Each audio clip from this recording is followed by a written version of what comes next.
자, 다음 장미 45송이, 튤립 75송이, 카네이션 30송이를 모두 사용하여 여러 개의 꽃다발을 만들려고 한다. 각 꽃다발마다 들어가는 장미, 튤립, 카네이션 수가 모두 같도록 한다.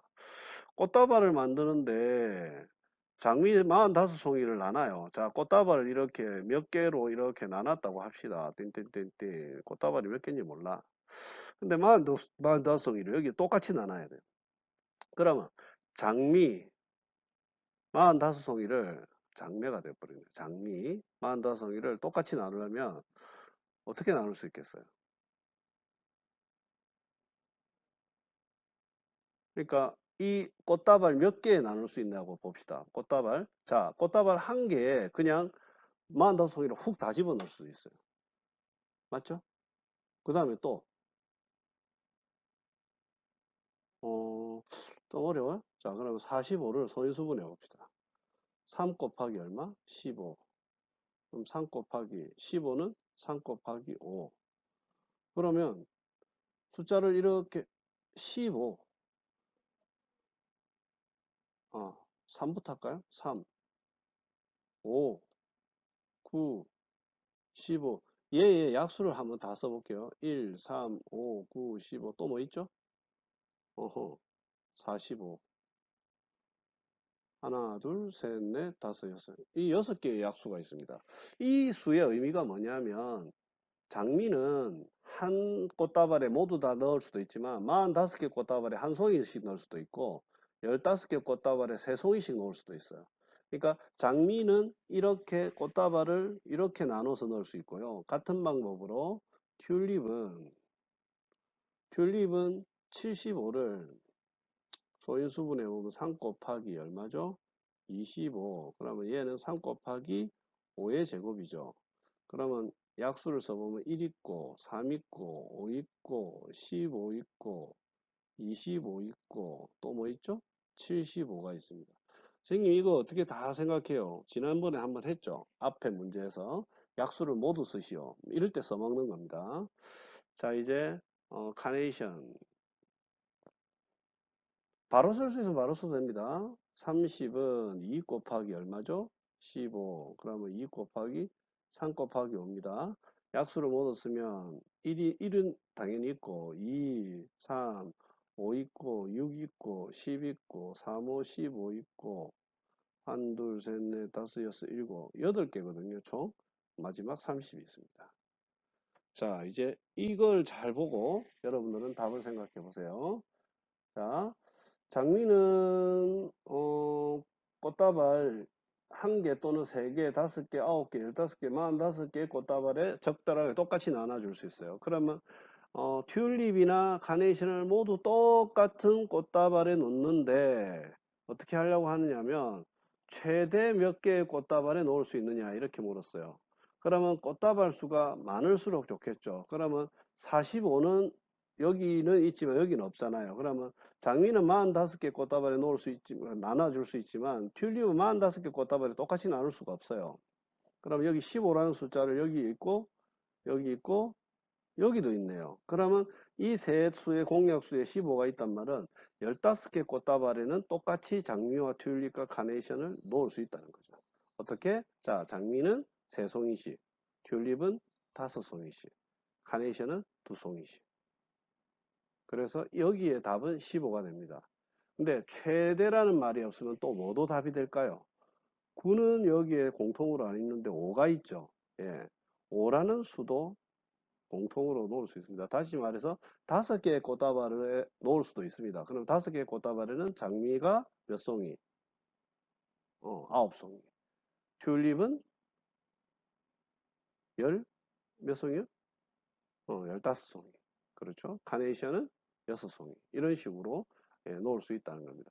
그러니까 여기에서 최대 몇 개의 꽃다발이냐라고 물었으니까 이때 답은 15가 정답이 되는 겁니다. 조금 어려울 수 있지만 잘 생각해 보셔야 됩니다. 이렇게 조금 어려운 문제일수록 뭐라고 해야겠죠? 본인이 생각을 해야 돼요. 그리고 이 어려운 문제를 선생님 이야기를 들어서 좀 이해가 됐다 그러면 반드시 혼자서 천천히 풀이를 처음부터 해보셔야 됩니다. 자, 가로 길이 10cm, 세로 길이 12cm, 높이 115cm인 직육면체 모양의 상자를 빈틈없이 쌓아서 정육면체 의자를 만들어 한다. 정육면체 모양이라고 했어요. 정육면체 모양, 이렇게 바깥에 있는 이 정육면체 모양을 만드는데, 가로 길이가 10이고, 세로 길이가 10이고, 높이가 15예요. 요 작은 직육면체가. 얘를 쌓아서 정육면체를 만든다는 말은 이 가로가 뭐냐면 10의 배수예요. 10의 배수. 세로도 12의 배수예요. 높이는 15의 배수예요. 맞죠? 그런데 이 길이를 편의상, 여기서부터 여기까지 길이를 편의상 x라 합시다. 이 x는 다시 말해서 10과 12와 15의 배수예요. 근데 가로, 세로 높이가 모두 같아야 되잖아요. 왜냐하면 얘는 정육면체 모양의 의자를 만든다고 했거든. 문제에서. 정육면체 모양의 의자를 만든다. 그럼 가로, 세로 높이가 같잖아요. 그럼 10과 12와 15의 배수 중에 공통된 배수 중에 어떤 애를 잘 만들어야 돼요? 상자를 적게 사용한다 했으니까 가능하면 요 길이가 짧아야 되겠죠. 최소 공배수. 그러니까 공배수인데, 공배수라는 게 당연히 10과 12와 15의 공배수인데 제일 작은 최소 공배수를 찾으면 된다. 왜 이게 최소 공배수인지를 알고 구해야 된다는 겁니다. 선생님이 이렇게 그림을 그려서 여러분들께 설명하는 이유는 그냥 단순하게 이런 문제는 최소 공배수야 이렇게 외우면 안 돼요. 왜 최소 공배수인지를 자꾸 생각하고 정확하게 이해가 된 다음에 풀어야 다음번에 이 문제를 응용해서 내도 여러분들은 이게 최소 공배수인지 최대 공약수인지를 생각하고 답을 낼 수 있습니다. 마지막 문제입니다. 차고지에서 A 노선의 버스는 45분마다 한 대 출발하고 B 노선의 버스는 30분마다 한 대씩 출발한다. 그러면 30분이 되면 여기에 버스가 새로운 버스가 여기 또 다시 나옵니다. 45분이 되면 여기에 새로운 버스가 또 나와요. 또 다시 30분이 되면 여기에 새로운 버스가 또 나오고요. 또 45분이 되면 여기에 새로운 버스가 또 나옵니다. 이런 식의 이야기예요.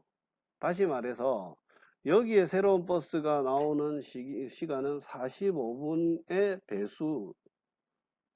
배수이고 여기 새로운 버스가 나오는 건 30의 배수입니다. 그럼 어디서 똑같은 숫자가 나오냐면 90이라는 데서 똑같은 숫자가 나오죠. 90분이 되면 동시에 다시 출발하구나. 그러니까 이게 최소 공배수죠. 자, 그러면 90분 후니까 여러분들은 오전 10시에 동시에 출발했다고 했으니까 다음에 다시 처음으로 동시에 출발하는 건 90분 후입니다. 그러면 답이 뭔지 찾을 수 있겠죠.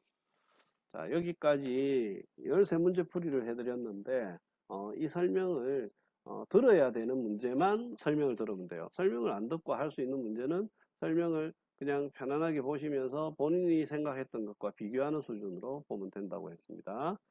자, 수고 많으셨고요. 설명을 듣고 이해됐으면 반드시 다시 풀이하는 거 잊지 마세요.